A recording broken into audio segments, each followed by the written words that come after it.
Welcome back to Biz Freedom Blueprint. Today in session 9 out of 30, what we're going to go through is we're going to talk about your paid marketing and all the advertising that you're spending money on right now. And make sure that you're going to learn about the 6 types of paid marketing and what the tips are for success in those. Now we're going to start off taking a look at print media. And what print media is you're looking at all your newspapers, your flyers, your magazines, your penny savers, all the part where you participate with other companies in a specific print medium that people are going to get and read. Now, print media has taken a hit over the last while with the introduction of the internet.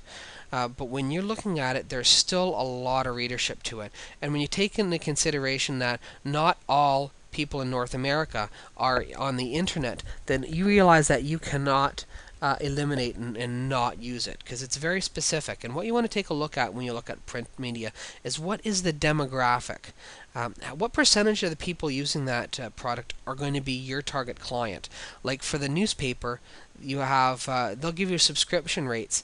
They might not have a demographic, but you can easily find those demographics on local sites as to what's the average age of the people reading them? What is their income level? What is their education level? What are all the demographics of the people using those, and how do they fit into your target market?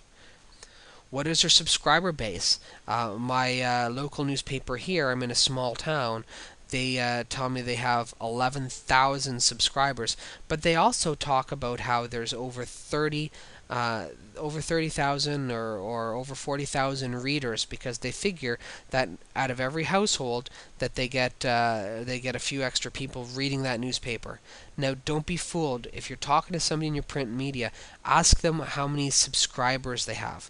What is their subscriber base, not what is their readership, because they want to give you the highest number possible to be able to justify you advertising in their medium. Once you talk about their demographic and subscriber, and you find out that this product is going to connect you with a large number of readers, and once you calculate, okay, how many of those readers do you actually want to get to take action based on your advertisement? Okay, if you get, say, you're advertising to 11,000 people, and you want to get, say, a 1% response, which you're looking at, say, 11,000 divided by 1% is what, 110 people, and you're happy with that. Then you want to figure out where are you going to where's your placement going to be? Are you going to do a display ad? Do you want to have on the inside of the page or the outside? Is it going to be in a specific section that your customers read? Like, say I'm advertising for a sports store. I don't want it to be in the home and garden or in the arts and literature section, because that might not be the people that I'm looking for. The people that I'm looking for in a sports store will probably be reading the sports section, right? So you want to make sure you're there. Also remember, people read the newspaper, usually they'll look at the front cover and flip and go from the back to the front. And oftentimes there's the classifieds in the back, and there are a lot of business owners that they will read the classifieds. So if you're looking to connect with business owners, you might want to use very specific strategic classified ads. Okay, but where do you want your placement to be in the newspaper or in that print medium? Next, what is their lasting power? Like, I know a newspaper is there for a day. I know the TV Times in that newspaper might be kept for a week. I know that a trade magazine, like say I'm in the fire service, and I know that there's a company, there's a magazine, I'm up here in Canada, called Firefighting in Canada, and it comes out once a month. If I place an advertisement in that might be sticking around for a whole month. Or if I advertise in a travel guide, that might stick around all summer. What is the lasting power of the promotion that you're there? How often are your customers going to see it? Now what we're going to do is we're going to talk next about directory advertising. And there's a popular myth, like when you see directory advertising, we're talking about yellow pages, about online yellow pages. There's some places where, say say I'm in a very popular, trendy, right up here in Canada, say there's a place like Whistler, BC, and what happens is they get a lot of people coming up over the winter time, and I want to advertise to skiers. I definitely might want to be in the directory or in the travel directory when people are doing their skiing, that they think about purchasing that product. So That's what we're talking about, about directory. And there's been a big myth that directory is dead. I had actually my first experience in business is I ran martial arts schools for a long time, and I have friends that are consultants, and one of my friends has teamed up with this other consultant who made probably the most ludicrous report, this ludicrous statement that I've ever heard made. And what he said was that yellow pages are dead. And I understand why he says it. With the evolution of the internet, more and more people are going to the internet to search for the products and service rather than in the yellow pages.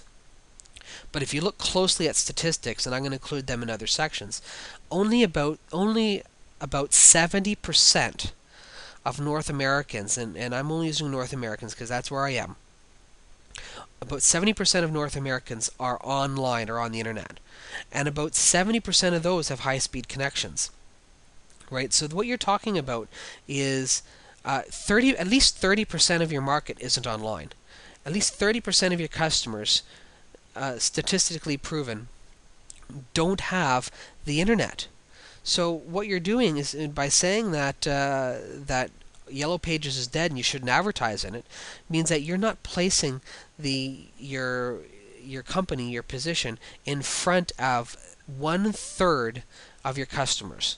So if you'd like to kiss 1/3 of the people responding to you goodbye, then don't be in the Yellow Pages, because directory advertising, it empowers all of your advertising.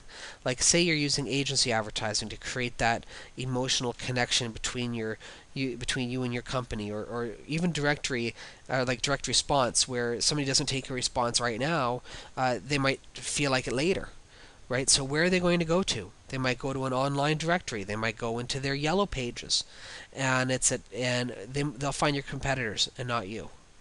So the question is that in a directory is a place where you're side by side with your competitors. Now, if somebody was to walk down a street and the only stores on the street were the competitors and yours, where would you want to be there? Because that's exactly what they're looking for. They're looking at making the people that come there are looking at making a purchase, right? So you want to make sure you have a good, nice size sign, and you want to make sure you put all the messages you need to place in to separate yourself from your competition. Now let's take a look. Okay, we're going to go in a directory. What is the demographic of the people using the directory? Is it a trade publication where you're having, say, only specifically your ideal customer is looking for different suppliers? Or say it's a local Yellow Pages. Well, what's the average age of the people using them? You need to be able to know how to speak to your customer. So again, you need to know the demographic of the people using the publication. Okay. Then what you want to do is you want to make sure you take a look at the last few years or the last few editions of that directory to find out what the competition is in there. What are their unique selling positions? What are they? What by the way they're advertising, they're also showing you what they find that their customers find are useful. Are they putting in a lot of okay, you can use credit card, or are they putting in a lot of maps to get to their location? If they use a map, then they're probably finding that people are going to their Yellow Pages before they go to the store. Or say they put in the credit card information, then it might be that, say, somebody's ordering pizza, they need to know that they need to use credit cards. So is there a specific way you need to place your advertisement to make sure that you're unique and that you're still covering all the important aspects that your customer needs? You want to know what their state of mind is when they go to open that Yellow Pages. Like, if I'm a pizza place, I know that if somebody's going to open the Yellow Pages, it's because they want to call to deliver something. They want to make a purchase. And more often than not, when people go to a directory, it's because they are in a buying mindset. Right? So make sure that you know and you design your ad to be able to address that state of mind that they're in when they get there. And you also need to know, how are you going to track that ad? Are you going to give them a specific discount if they mention where they saw it? How are you going to track that this directory advertising is working? And For those experts who say that directory advertising is dead, it's probably because they haven't tracked where somebody's heard about them. And if they have, they also, it might be somebody said, I saw your ad on TV. They're not asking the second question, is after you saw it on TV, did you get our information from the Yellow Pages? Right? So make sure you track the primary and secondary methods of how people have heard about you.